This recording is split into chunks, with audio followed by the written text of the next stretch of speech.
My sisters and brothers, you may have recall that before I entered seminary for a long time, I was a Boy Scout as a youngster, and I spent many years as a Scout leader throughout my lay life, my lay adult life. And one summer, we were up there in Camp Kunata as part of the 10 Mile River Scout Reservation up in the Catskill Mountains of New York. We were up at Camp Kunata, and we realized we had a whole set of young folks, relatively new scouts, who were advancing in rank, but did not have the skills that we expected them to have. They did not know how to tie a square knot or a bowline or a 12-line hitch or a clove hitch. They did not know how to properly handle and sharpen a knife or other wood tools. They could not properly build a fire lid. All this is very problematic. It doesn't make sense. And as we dug deeper back then, I'm not sure, you may have to ask some other scout who's I'm not looking at,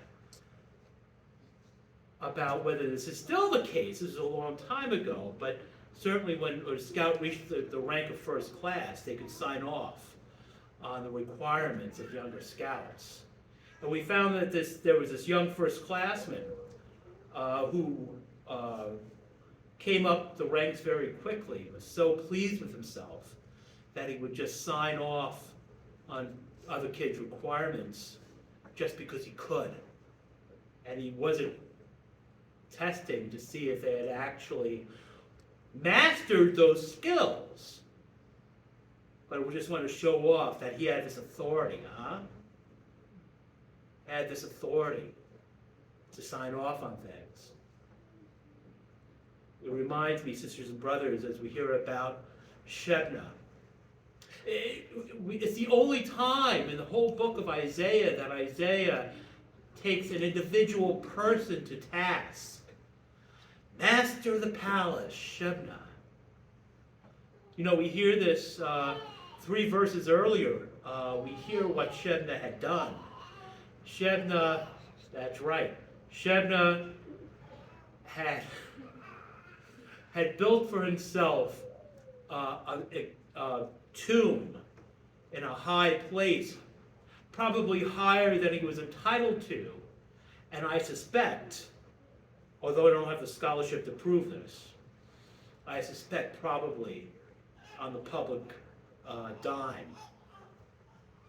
And so God sends Isaiah to confront Shebna. I will thrust you from your office and pull you down from your station.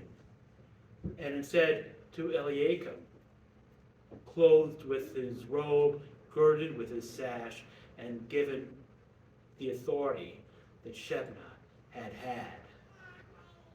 It's an important reminder, The responsibility that Shebna had, that Eliakim was given, was not for Shebna, was not for Eliakim, was for the people, is for the king. We hear, my sisters and brothers, how Simon, recognizing who Jesus is given the keys. How Jesus indeed changes Simon's name. Peter, Petros, you see, Greek, it becomes Latin too, for rock. And upon this rock, I will build my church. And we know, my sisters and brothers, you biblical scholars out there know, Simon Peter wasn't perfect, Simon Peter, right? The cock crows. Simon Peter, get behind me, Satan. Simon Peter, but it's on this rock I will build my church. And Jesus tells him he will give him the keys of the kingdom of heaven. And it was not for Peter's sake that Jesus entrusts him with this authority, but for the sake of the church, for our sake. And we recognize, my sisters and brothers, that his successors, all the way down to Pope Francis, are given their authority, not for Francis' sake, but for our sake. Oh, my sisters and brothers. We recognize that all of us are entrusted with some level of authority. Sometimes it's just for the cat. Sometimes you patrol leaders out there, it's for your scouts. Sometimes it's for the goldfish. Sometimes it's just for ourselves. And sometimes that's enough to handle, We realize, sisters and brothers, that we are called to be leaders and we are called to be followers. We start by recognizing who Jesus is.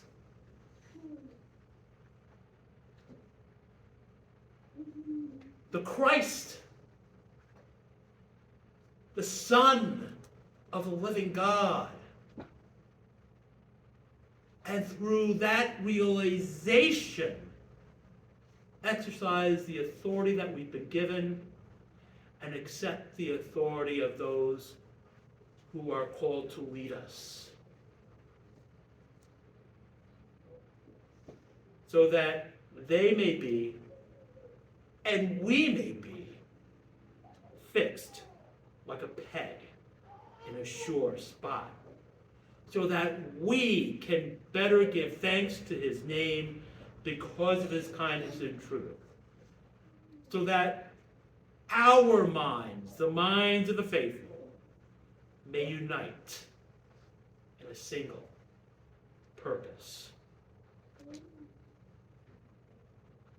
Recognizing Jesus as the Christ, recognizing Jesus Christ as the Son of the living God is difficult. And he gives us in our leadership, in the leadership with which we are entrusted, with Holy Mother Church,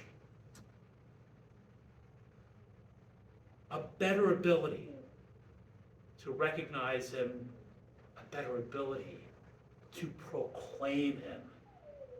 For from him, and through him, and for him are all things. To him be glory forever. Amen. Praised be Jesus Christ. Now and forever.